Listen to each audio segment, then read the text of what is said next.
If Gina would just leave, I could live here comfortably to my heart's content, without changing her expression. Kate hurled sharp words at me. I felt indignation towards Kate, who was pressuring me to leave quickly as I lived with my parents. However, Kate would later find herself in an unexpected predicament as a result of her actions. My name is Gina. I'm 36 years old. Almost all my friends have families, and I'm the only one who's still single. I consider marriage if possible, but I'm satisfied with my fulfilling daily life, so I don't see much value in it. I work as a web designer, a job I can do from home. I live with my parents, but for certain reasons, my room is more spacious than theirs. It's to display my collection of glass crafts, a hobby of mine. I've collected glass crafts from around the world and keep them in special display cases in my room. They vary in size and have unique characteristics depending on the country of production. I'm especially fond of a Nordic-made glass bird, whose wing colors change when reflected in the light. These items are all unique or have become more expensive due to importation. I enjoy my single life, and the amount I've spent on this collection is immeasurable. My job as a web designer is challenging, creating designs from scratch to meet client demands. I've worked hard in this job to obtain the glass craft items I'm attached to. My parents have never dismissed this hobby of mine. Instead, they've supported me kindly. My aging parents say having Gina by our side is enough. Welcoming my stay at the family home. I have an older brother who's 3 years my senior. He married a few years ago and moved out, but his apartment with his wife, Kate, isn't far from here. Therefore, Kate and my brother frequently visit our parents' home. Kate has always been calm and quiet since marrying, and I never doubted she must be a good person since my brother chose her. But later, as she began to visit more often, I started to harbor suspicions about her behavior. When I was watching TV in the living room, Kate visited and whispered, "You have the time and leisure to watch TV without working." At first, I doubted my ears, but the next time I met her, I realized it was not a misunderstanding. When Kate came to the house and wanted to use the bathroom, I noticed there was no toilet paper and informed her, to which she replied, "You should at least manage basic things like that properly." It wasn't a big issue, but such small sarcasms can accumulate into a larger problem. It seemed Kate was not only sarcastic towards me but also towards my parents. After Kate's visits, it was usual for my parents to be noticeably angry. Yet, Kate herself didn't seem to have the slightest inkling that my parents disliked her, and she continued to visit our house regularly and relax. My parents, tired of her frequent visits, seemed to have told my brother to reduce the frequency of her visits.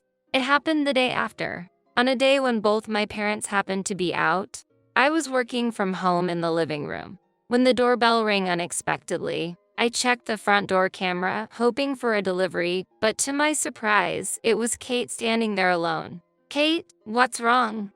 I asked through the intercom. She answered, "Your in-laws told me to wait inside the house."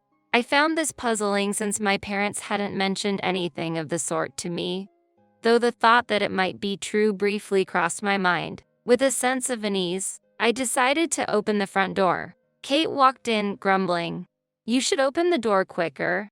How long do you expect me to wait outside?" And before I could stop her, she proceeded to the back of the house and swiftly entered the room next to the living room. "Kate, what are you doing?" I hurried after her. Seeing my surprised face, Kate looked puzzled. "What am I doing?" "I'm just looking at something unusual," she replied confidently. Despite my unease, I challenged her, "But isn't it rude to enter someone's room without permission?" Kate responded without changing her expression. "Your mother-in-law said, 'Come over anytime.'" I felt like we were having a completely incomprehensible conversation. I remember when Kate first joined the family. My parents welcomed her and doted on her as the new bride, and my mother casually said, "Come over anytime." But could it be that she wasn't aware of what my parents had conveyed to my brother just yesterday? I asked Kate out of curiosity, "Didn't you hear anything from my brother yesterday?" "Yes, he told me, 'Don't come over too much because it bothers your in-laws.'" But he wouldn't say that, right? She replied nonchalantly. I was at a loss for words at her response. Despite the prior notice from my brother, Kate had come to our house today. As we talked, it became clear that her claim about my parents asking her to wait inside was also false. If I didn't say that, you wouldn't open the door, would you? She stated bluntly, and I let out a big sigh. Kate, please don't visit so frequently from now on. I'll explain it clearly to my brother, I said while pushing her curious gaze towards the entrance. She kept asking, why? What's the reason? But I didn't have the energy to explain. After sending Kate outside, I said, I have other things to do today, so please go back home and close the door. The intercom continued to ring for a while, and there were knocks on the door, but they eventually stopped when I ignored them. After ensuring that Kate had left, I sighed deeply again. It was an unprecedentedly unpleasant event. Since it was my room that was invaded, I checked to make sure nothing had been tampered with before I could finally return to my work. When my parents and brother came home, I reported the day's incident, and my brother turned pale and apologized, while my parents couldn't hide their angry expressions. Perhaps scolded by my brother, Kate did not visit the house for a month. It was on a day when I finally felt relieved. My parents were out, and I was engrossed in my work. When I took a break after finishing a task, feeling tired, I headed to the kitchen to prepare some iced tea and snacks. Suddenly, I felt someone's presence behind me. I turned around and, unbelievably, Kate was there. Kate, I called out, and she grimaced for a moment before approaching me. Here you are again, Gina, she said. The words seemed to carry a nuance of it would have been better if you weren't here. However, there was something I needed to ask Kate. Kate, how were you able to come in here? I demanded to know. I was sure I had locked the front door properly. I had no recollection of the doorbell ringing, nor should the door have been left unlocked. Kate, showing me a brand new key in her hand, said, I made a copy of it.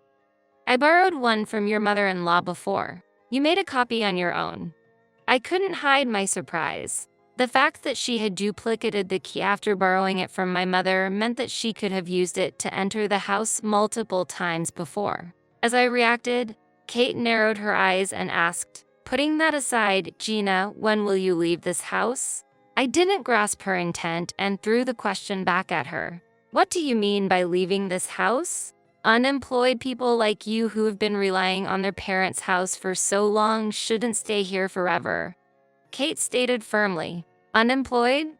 I asked again. I couldn't make sense of Kate's words and struggled to understand. Tilting her head as if puzzled, Kate continued to explain. I want to live here.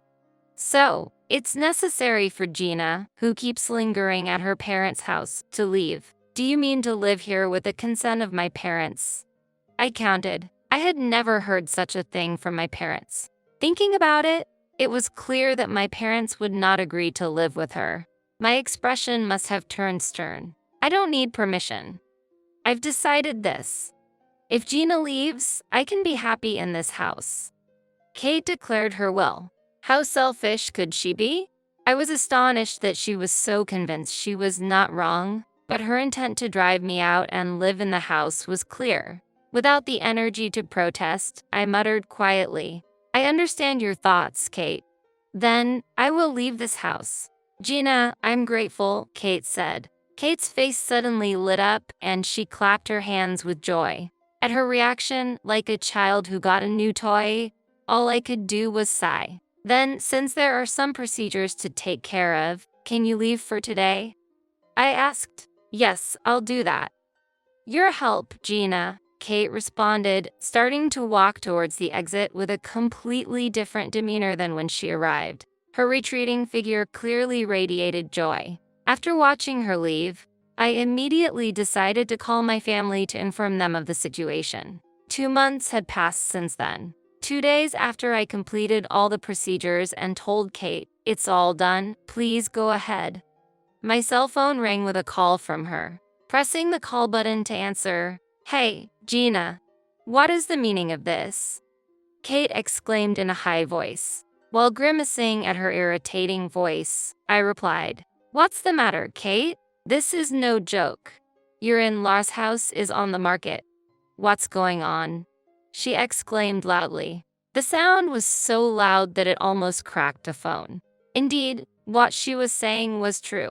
The house where our family had lived was now for sale. It had been in my name originally, so I had put it up for sale when I decided to move out. Kate seems to misunderstand that I'm not working, but in reality, I run a web design company and make about $1 million a year. If you want to live in a house, you can buy that one and then you can live there, I suggested. I don't have that kind of money. Kate continued. Yesterday, your brother brought up divorce. Gina, did you do something?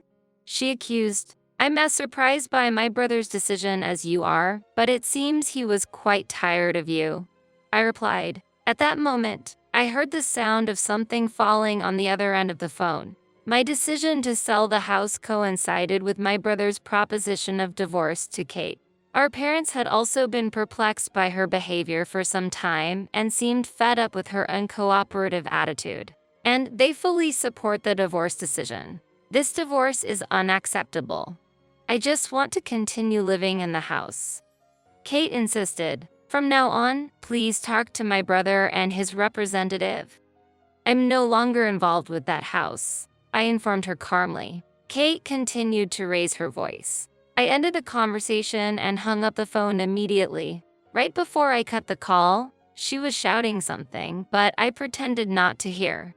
Later, my brother's divorce from Kate was finalized successfully. She had been a housewife, living a life of luxury. But now, after this incident, her life has changed dramatically. She had to start earning her own living. It seemed to be a classic case of reaping what one sows.